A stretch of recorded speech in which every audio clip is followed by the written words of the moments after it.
Value zone hyper mart Nandamuri Balakrishna గారిచే November 28న నాచారంలో గొప్ప ప్రారంభం. నమస్కారం, నేను మీ జాహ్నవి. మనతో ఉన్నారు ప్రముఖ జ్యోతిష్య వాస్తు పండితులు, ప్రముఖ ఆధ్యాత్మికవేత్త మన ప్రదీప్ జోషి గురూజీ. మాట్లాడేద్దాం. నమస్కారం గురూజీ. శ్రీమాత్రే. గురూజీ, ప్రతి మనిషికి జీవితంలో ఎవరో ఒకరు శత్రువులు ఉంటారు ఏదో ఒక సిచ్యువేషన్లో. అప్పటిదాకా మనకి బెస్ట్ ఫ్రెండ్ సడన్గా శత్రువు అయిపోతూ ఉంటాడు.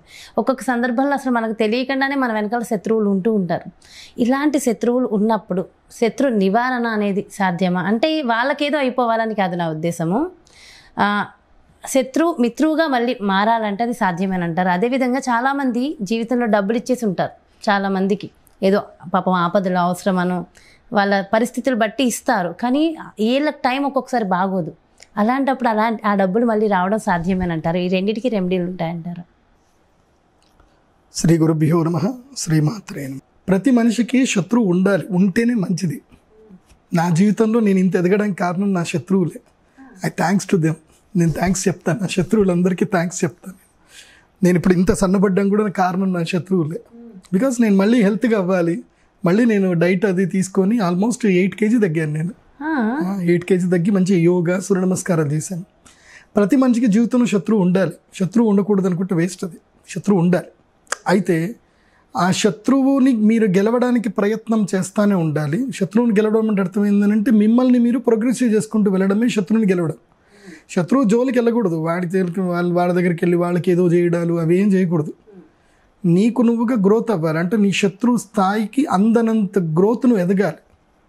నీ శత్రువు అది చూసుకొని ఏడ్చి చచ్చిపోవాలి. అక్కడ వాడు ఈర్ష్యతో కుళ్ళుకొని చచ్చిపోవాలి తప్ప నువ్వు శత్రువుని ఒక్క మాట అనకూడదు. అలా నీ స్థాయి పెంచుకుంటూ వెళ్ళాలి. అలా పెంచుకుంటూ వెళితే నీకు శత్రువుతోటి లాభమే తప్ప నష్టం ఏం లేదు. ఇది నేను రిసీవ్ చేసుకున్నట్టు మీరు రిసీవ్ చేసుకుంటే చేసుకోవాలి. అంత స్ట్రాంగ్ అవ్వాలి. థ్యాంక్స్ చెప్పాలి శత్రువులకి. థ్యాంక్ యూ వెరీ మచ్, ఇన్నాళ్ళకి నాకు రియలైజ్ చేసావు, నేను ఎక్కడున్నానని నాకు రియలైజ్ చేసావు. Let me fight with my self. నీతో నువ్వు పోరాడు. నీలో ఉన్న శత్రుత్వాన్ని, నీలో ఉన్న అహంకారాన్ని నేను తగ్గించుకుంటూ నువ్వు గొప్పవాడివైనా అనుకో, నీకు ఏ శత్రువు నేనేమి చేయలేడు. అసలు ఏ శత్రువుతో ఏమీ జరగదు. కానీ ఇప్పుడు నేను మీకు చెప్పేది ఏంటంటే ఒక చిన్న టెక్నిక్ చెప్తాను. అంటే మితిమీరిన బాధ శత్రువు వల్ల, అంటే ఇంకా మీరు తట్టుకోలేనంత బాధ జరుగుతుంది. ఇప్పుడు ఒక్కటే కాదు, మీరు అన్నట్టు ఇప్పటి వరకు క్లోజ్గా ఉన్న వ్యక్తులు ఇప్పుడు చాలామందికి కొంతమంది ఉంటారు, దుర్మార్గులు ఉంటారు. పెళ్లి చేసుకుంటారు, భర్తతోటి అన్నీ ఎంజాయ్ చేస్తారు, ఆస్తులన్నీ రాయించుకుంటారు. ఆల్ ఆఫ్ సడన్గా జంప్ వెళ్ళిపోతారు.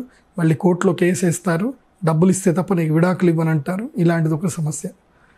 ఇంకోటి, ఒక వ్యక్తికి సంబంధించిన సమస్య ఉంది. ఆ వ్యక్తి మంచి పూర్తి డబ్బులు ఉన్నటువంటి వ్యక్తి. వాళ్ళ భార్య వేరేతోటి వెళ్ళింది, వాడికి తెలిసి వాళ్ళ పెద్దవాళ్ళ ముందు కూర్చోబెట్టి చెప్పేశాడు, తెలిసింది, నీ జీవితం నువ్వు బతుకు, నేను చెప్పను, విడాకులు ఇచ్చేసే ఇల్లు అని. అంటే నేను ఎందుకు ఇవ్వాలా, నేను నా ఇష్టం, నేను ఎక్కడికన్నా తిరుగుతా అని చెప్పేసి అని వాడి పరువు మొత్తం తీయడం స్టార్ట్ చేసింది. సో ఇప్పుడు వాడు మానసికంగా ఎక్కడికి వెళ్ళలేడు వాడు.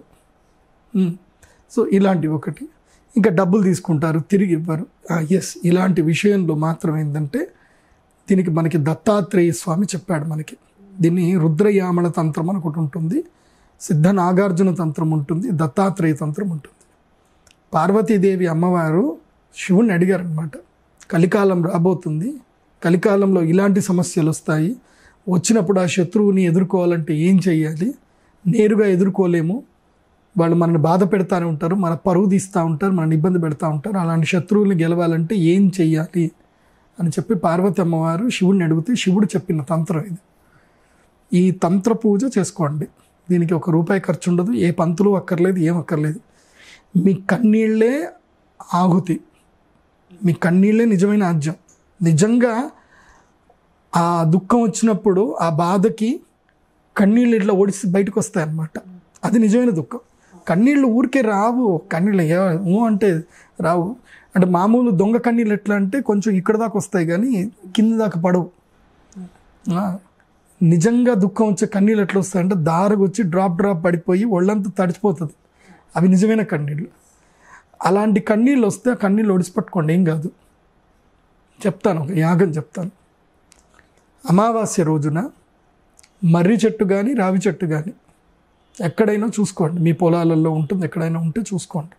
అమావాస్య రోజున ఉదయమైనా రాత్రైనా ఎప్పుడైనా పర్వాలేదు, ఒక 4 ఇటుకలు, ఒక ఇటుక ఇట్లా 4 ఇటుకలు వేసేసి చిన్నగానే వేసేసి ఆ రావి చెట్టు కింద కానీ మేడి చెట్టు కింద కానీ పుల్లలు దొరుకుతాయి. ఆ పుల్లలన్నీ తీసుకొని అక్కడ పుల్లలు పేర్చి ఒక చిన్న కర్పూరం పెట్టి అగ్ని వెలిగించండి. వెలిగించి స్క్వాట్ కూర్చోవాలి. స్క్వాట్ కూర్చోవడం అంటే తెలుసు కదా, నేలకి మీ పృష్ఠం, మీ హిప్ ఆనకూడదు, అరికాళ్ళ మీదనే కూర్చోవాలి. అరికాళ్ళ మీద స్క్వాట్ మీద కూర్చోవాలి. కూర్చొని మీకు నిజంగా దుఃఖం అనిపిస్తే ఆ కన్నీళ్ళని తెల్ల ఆవాలు ఉంటాయి, ఒక పాత్రలో తెల్ల ఆవాలు వేసుకోవాలి. ఆ కన్నీళ్లతోటి ఆ తెల్ల ఆవాలు కడగాలి. నేను ఎందుకు చెప్తున్నానంటే నిజమైన దుఃఖం ఉంటేనే ఆ కన్నీళ్ళు వస్తాయి, లేకపోతే రావు. అంత తడిచి అన్ని కన్నీళ్ళు అప్పుడే వస్తాయి. సో వాళ్ళకి మాత్రమే ఇది పనిచేస్తుంది, లేకపోతే పనిచేయదు. అంటే అశ్రులతోటి, అంటే కన్నీళ్లతోటి, కన్నీళ్లే ఆజ్యంగా పూజ చేసే తంత్రం ఇది. తెల్ల ఆవాల్లో తడిపి కూర్చొని ఎవరైతే శత్రువు ఉన్నారో ఆ శత్రువు పేరు చెబుతూ వాళ్ళకి మీరు ఏం అవ్వాలనుకుంటున్నారో మీ మనసులో మీరు అనుకోండి. ఏ మంత్రం అక్కర్లేదు, మనస్సే మంత్రం. ఎందుకోసమంటే ఈ సృష్టి మొత్తం కూడా అమ్మవారి యొక్క సంకల్పం చేత సృష్టించబడింది. సో మనస్సును మించిన గొప్ప మంత్రం ఏది లేదు ఇక్కడ. ఎందుకోసమంటే మీ దుఃఖమే, మీ కన్నీళ్ళే, మీ దుఃఖమే మంత్రం. సో అనుకుంటూ వేయండి. ఒక్క మంత్రం చెప్తాను.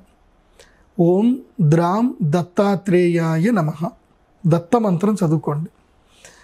శత్రువులను శిక్షించాలన్నా, దుష్టులను మర్దించాలన్నా దత్తాత్రేయుణ్ణి మించిన మహాశక్తి ప్రపంచంలో లేదు. లేదా క్లీం కాళరాత్రియై నమః. ఏ మంత్రం? క్లీం కాళరాత్రియై నమః. ఆ కాళరాత్రిదేవి అమ్మవారిని తలుచుకుంటూ మీ శత్రువు పేరు చెప్తూ ఆ యొక్క తెల్ల ఆవాలు అగ్నిలో వేయాలి. చట్ చట్ చట్ చట్ చట్ చట్ సౌండ్ వస్తుంది. అది ఎట్లా సౌండ్ వస్తుందో అట్లా మీ శత్రువు మర్దన జరుగుతుంది. ఎందుకోసమంటే నా జీవితంలో ఒక సిచ్యువేషన్ జరిగినప్పుడు నేను ఇంకా తట్టుకోలేకపోయాను. ఆ బాధని తట్టుకోలేక నేను వెళ్ళాను. యాక్చువల్లీ వెళితే నాకప్పుడు ఒక గురూజీ కలిశారు. నేను ఒంటరి మార్గంలో వెళ్ళాను. వెళ్తే నాకు ఒక గురూజీ కలిశారు. ఆ గురూజీ కూర్చోబెట్టి నాకు ఈ విద్య నేర్పించారు. ఈ విద్య నువ్వు ఎప్పుడైనా ఉపయోగించు, కానీ ధర్మము కోసమే విద్యను ఉపయోగించు, అధర్మం కోసం ఉపయోగించకు అని చెప్పి ఆ విద్య చెప్పారు అన్నమాట. ఆ విద్య ధర్మం కోసం మాత్రమే ఉపయోగిస్తాను నేను అది. కాబట్టి మీ వైపు ధర్మం ఉంది, మీ వైపు అన్యాయం జరిగింది, ఈ లోకంలో మీకు న్యాయం దొరకట్లేదు, ప్రకృతిని అడగండి. ఆ రావి చెట్టు కింద, మర్రి చెట్టు కింద కూర్చొని అడగండి. మర్రి చెట్టు కింద తప్పకుండా బ్రహ్మరాక్షసుడు ఉంటాడు, ఇప్పుడు గుర్తుపెట్టుకోండి. అందుకోసం మర్రి చెట్టు కింద పడుకోకూడదు. రాత్రి మర్రి చెట్టు కింద ఎట్టుకోసం పడుకోకూడదు. మర్రి చెట్టు మీద ఏంటంటే బ్రహ్మరాక్షసులు ఉంటాయి. అప్పుడప్పుడు ఆ బ్రహ్మరాక్షసులు కూడా మీకు సాయం చేస్తారు, అంత బాధ ఉంటాయి. అదే కథల్లో ఉన్నట్టు బ్రహ్మరాక్షసు వచ్చి నీకు కావాల్సిన వరం కోరుకో అని చెప్పి అన్నట్టు అవ్వచ్చు. విషయం ఏంటంటే మన జీవితంలో ఒక సిచ్యువేషన్ ఏర్పడ్డప్పుడు మనం ఎదురుగా దయ్యం నిజంగా వచ్చి కనబడ్డా మనం ఏం బాధపడం, మనకు భయం కూడా కలగదు. బాగున్నావా పో అని చెప్పేసి అంటాం. మనిషికి ఆ స్థాయిలో కనుక బాధ కలిగితే ఏం జరగదు. ఎందుకోసం అంటే నా జీవితం నా స్థాయిలో నాకు బాధ కలిగినప్పుడు ఐ లెఫ్ట్ ద శ్మశానం, నేను వెళ్ళిపోయాను. నిజంగా ఇవన్నీ తంత్ర పూజలన్నీ ఉన్నాయా, లేకపోతే ఎందుకు ఇంతగానో అని చెప్పి నేను వెళ్ళాను. అలా నిర్మానుష్యంగా అలా వెళితేనే నాకు గురూజీ కలిశారు. ఆయన నా చేయి పట్టుకొని తీసుకెళ్లారు. మళ్ళీ ఆయన నాకు ఒక 5 నిమిషాల తర్వాత కనబడలేదు. నాకు మళ్ళీ ఆయన నాకు ఉపదేశం చెప్పి మాట్లాడి వెళ్ళిపోయిన తర్వాత ఆయన నాకు కనబడలేదు మళ్ళీ. ఇది జరిగింది, నా జీవితంలోనే జరిగింది కాబట్టి చెప్తున్నాను. ఆ తర్వాత నాకు శత్రువు అంటే భయము, శత్రువు అంటే ద్వేషం లేకుండా అయిపోయింది. ఇక లేదు ఇంకా. ఎందుకోసం అంటే నా దగ్గర శత్రువుని గెలిచే శక్తి నా దగ్గర ఉన్నప్పుడు నేను ఎందుకు భయపడాలి, నేను ఎందుకు ఏడవాలి, ఎందుకు ద్వేషించాలి?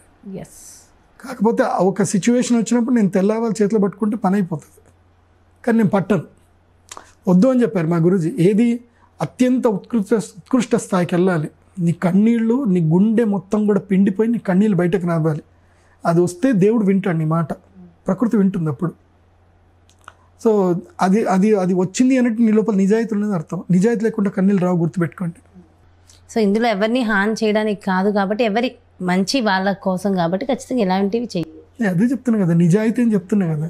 నిజాయితీ ఉంటే అక్కడ నిజంగా దుర్మార్గుడు ఉంటాడు, ఇక్కడ నిజాయితీ లేకపోతే అక్కడ దుర్మార్గుడు ఉండడు. చాలా చాలా చాలా మంచి చక్కటి రెమెడీ ఇచ్చారు గురువుగారు. Thank you so much. అదేవిధంగా నేను ఇంకొక క్వశ్చన్ అడిగాను, అది మనీ ఇచ్చిన వాళ్ళకి రిటర్న్ అనేది నేను నెక్స్ట్ వీడియోలో తీసుకుంటాను. ఆ టాపిక్కి సంబంధించి చాలా మంచి ఇన్ఫర్మేషన్ ఇచ్చారు గురువుగారు. Thank you so much. నమస్కారం. శ్రీమాత. సో చూసారు కదా, ఎవరికైతే శత్రువులు ఉన్నారని అనుకుంటున్నారో, నిజంగా అది నిజమైతే వాళ్ళ నిజంగా మీరు బాధపడుతున్నట్లయితే ఈ రెమెడీ మీకోసమే.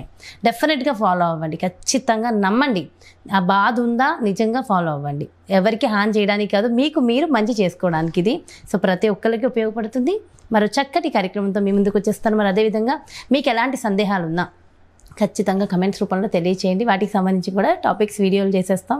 మరి బ్యూటిఫుల్ కాన్సెప్ట్తో మీ ముందుకు వస్తాం. మరి మీ జాతకానికి సంబంధించి కానీ, మీ ఇంటి వ్యాపార వాస్తుకు సంబంధించి కానీ ప్రదీప్ జోషి గురూజీని కలవాలి, సంప్రదించాలి, అపాయింట్మెంట్ కావాలి అనుకుంటే క్రింద డిస్ప్లే అవుతున్నటువంటి నెంబర్స్కి కాంటాక్ట్ అవ్వండి. నమస్కారం.